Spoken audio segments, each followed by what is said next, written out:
सहकारी बँक असतील, पतसंस्था असतील, बचत गट असतील, व्यापारी असतील, वेगवेगळ्या क्षेत्रातील विभागातील दलाल असतील, लेआउटचा विषय असो, शिक्षणाचा विषय असो, नागरिकांची लूट आणि पिळवणूक मात्र थांबता थांबेना. मूक नाईकच्या दर्शकांनो, धर्मराज गायकवाडचा आपणास नमस्कार. आता मात्र कहरच झाली. ज्या सुखकर्ता मॉलकडे आपण अपेक्षा ठेवून होतो, त्या मॉलने आपल्या अपेक्षा भंग केल्याचे निदर्शनास आले. तरी म्हटलं, इतर किराणा व्यापारी असतील, छोटे मोठे दुकानदार असतील, त्यांना परवडत नाही अशी चर्चा आपण ऐकतो. परंतु सुखकर्ता सुपर मार्केटला हे परवडते कसे, याचे मूळ रहस्य समोर आले. ते म्हणजे मॉल मधील झगमगाट, लख प्रकाश, दिखावा, वेगवेगळ्या ऑफर, भेटवस्तू असे अनेक प्रलोभे दाखवून अन्न सुरक्षा आणि स्वच्छतेच्या नियमाला डावलून सर्रासपणे एक्सपायरी वस्तूंची विक्री करत असल्याचे निदर्शनास आले. ग्राहकांनो, आपल्याकडे वेळ जरी नसला, आपण कितीही घाई गडबडीत असलो तरी प्रत्येक वस्तूवरील उत्पादन तारखेसह एक्सपायरी दिनांक तसेच वस्तूचे वजन, किंमत, परवाना क्रमांक तपासूनच वस्तू खरेदी करा. दर्शकांनो, आपणा सतर्क करण्याचे कारण म्हणजे आपल्या दिग्रस शहरात अनेक प्रलोभने दाखवून सुखकर्ता सुपर मार्केटमध्ये सर्रासपणे एक्सपायरी वस्तूची विक्री सुरू आहे.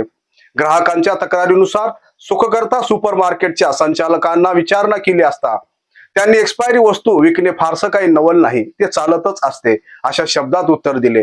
त्यामुळे आता आपणच सतर्क राहून आपले आरोग्य आपणालाच सुरक्षित करायचे आहे. तालुक्यातील पुरवठा विभाग, अन्न व औषध प्रशासन विभाग हे काम करतील तेव्हा करतील, परंतु आपण सतर्क राहून आपल्या आरोग्याशी होणारा खेळ आपणच थांबवावा. अन्यथा येणाऱ्या काळात अशाच एक्सपायरी वस्तू खाऊन आपले आरोग्य धोक्यात येऊ शकते. मूक नाईकच्या माध्यमातून अन्न व औषध प्रशासन विभाग तसेच पुरवठा विभागांना सूचित करण्यात येते की सुखकर्ता सुपर मार्केटची सखोल चौकशी करून होत असलेल्या एक्सपायरी वस्तूंची विक्री थांबवावी आणि सखोल तपासणी करून सुखकर्ता सुपर मार्केटवर दंडात्मक कार्यवाही करावी, जेणेकरून जनतेचे आरोग्य अबाधित राहील. अन्न व औषध प्रशासन आणि पुरवठा विभागाने काय कार्यवाही केली हे आपण पुढील भागात पाहणारच आहोत.